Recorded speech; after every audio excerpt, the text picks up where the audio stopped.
Ingat. Bye. Ingat kayo, Loy. Naiyak ka? Medyo naluwa. Hindi naman umiyak na ano. Siyempre, medyo naluwa lang kasi. Siyempre, alam mo yun, parang bitin no? Bitin yung ano, bitin yung pag ano namin, yung banding ba? Kasi dami rin na. oh guys, ito, maghiwa-hiwalay na kami. No? Ay, thank you ha.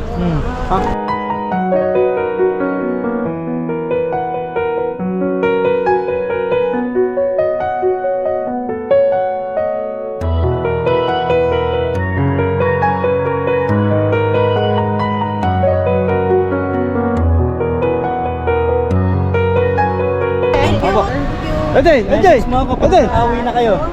Uy! Okay na, kami na. Oh, picture muna tayo, pang ano, ito. Nakaawi na kayong busy, message mo ako. Oo. Ingat ha. Biyahe ha. Andahan. Thank you. Pasensya na kayo ha. Uy, ito wala. Sinilo kasi, pagka ano. Hindi wala yun. Kami naman babawi na. Ay, Mas mahaba, mas ano ka, hindi bitin. ay, nakapike. Andoon lang. Uy, dito tayo. Uy, dito. Ano, nagbabay na kayo? Dito yata ako. Babay lang. Wala eh. Nasa all siya. Oo, babayan. Sige na. Ay, lungkot. Ingat. Bye. Ingat kayo, Loy. Ayan guys. Ito kami sila pa uwi na. Diretso na sila ng Saskatchewan. Kami diretso kami ng Red Deer, no? Diyo.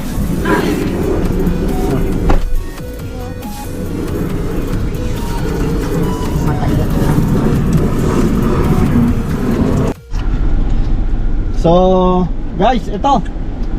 Punta na tayo ng Red Deer, no? Actually, sobrang worth it lang yung pagpunta natin o pagbisita natin dito sa Calgary. Bakit kamo? Kasi unang-una, syempre, ayun, nakasama natin yung family ng tiyuhin ko, ganun, si Tita Clarice, saka yung mga bata. Which is sobrang tagal bago kami nagkita ulit, no? Tapos sa yun. picture lang natin nakikita sa video si Pochi. Yun, oo. Sila, yung mga bata, sa picture lang talaga, tsaka sa video. Doon lang namin sila nakikita pag magbi-video call kami, ganun. Pero ngayon, no? Sobrang mamimiss ko tong banding na to. Pero syempre, ano naman, kumbaga meron din naman kaming pinaplano by next year na magkikita ulit kami dito. At syempre, hindi mawawala dyan ang shopping.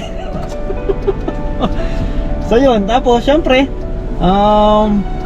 gusto ko na mag-thank you kay, actually medyo Naiyak ka? medyo naluwa, hindi naman umiyak na ano, syempre medyo naluwa lang kasi syempre, alam mo yun, parang bitin no? Bitin yung pag ano namin, yung banding ba? Kasi Dami rin natin.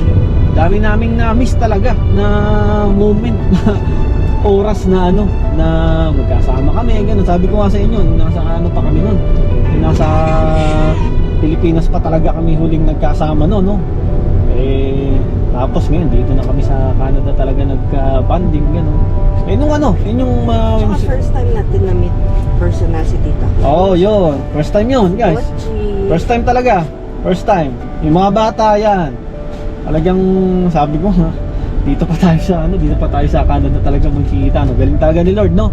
Talagang napaka sobrang timing yung pag ano niya talaga, paggawa ng yung proseso kung saan kami magkikita, no? Kaya yun, kakalungkot lang kasi syempre, pero ano naman, nasa isang lugar lang naman kami. Kaso nga lang syempre medyo malayo ang lugar nila. Syempre pangalawa, mamimiss ko itong lugar na to. Grabe, maganda rito sa Calgary. Actually namimiss ko nga yung Saudi, naalala ko yung Saudi. Kasi sa Saudi, kahit saan ka tumingin, kahit saan ka lumingon, maraming Pinoy. Ganun din dito. Nagulat nga ako, na-miss nga ako kasi parang ano yun, ramdam ko na atom ako dito. Pero syempre hindi ko naman sinasabi na sa Chilliwack hindi tayo at home. Kasi nga lang, ang pinagkaiba lang kasi talaga doon wala halos Pilipino. Pero sabi nila marami naman daw Pilipino doon. Kaso nga lang syempre, kami naman dyan kasi hindi naman din kami lumalabas-labas talaga. Ano lang, bahay trabaho lang. So minsan pagka nagkayayaan, ganun, yun lang. Pero dito, sobrang dami. Nagulat din ako dito. No? Kaya yun guys, masabi ko na sulit. Ikaw Jen, ano masabi mo? Sa Calgary trip natin. Bitin no? No? Bitin. Oo, bitin talaga. Bitin ng isang araw. Bitin. Pero okay na din kasi at least di ba na-meet ko rin sila, sir. Yun, oo. Yung mga kaibigan niya, actually na-meet niya kahapon. Mitch. Oo. Bumiyahe pa talaga si Mitch. Oo. Nag-check-in din sa hotel. Taga Edmonton sila, no? Bumiyahe pa talaga sila. Para lang at least actually, ilang taon na kayo dun? 10 taon may get? Last uwi niya to 2016. Oh, sobrang tagal na, no? Kaya sobrang napaka-meaningful nitong Calgary trip namin ngayon. Kaya yun. So guys, yun, ito, ano na kami? On the way na kami sa Red Deer ngayon. Kitain nga natin yung mga kaibigan natin doon. No? Siyempre, gusto natin magpasalamat kay Lord kasi talagang iningatan niya tayo rito. At ganun din, siyempre, hiling din natin na sana ingatan din tayo papuntang Red Deer at hanggang sa makauwi tayo ng British Columbia. So guys, yun, ingat kayo lahat. God bless you all. Peace.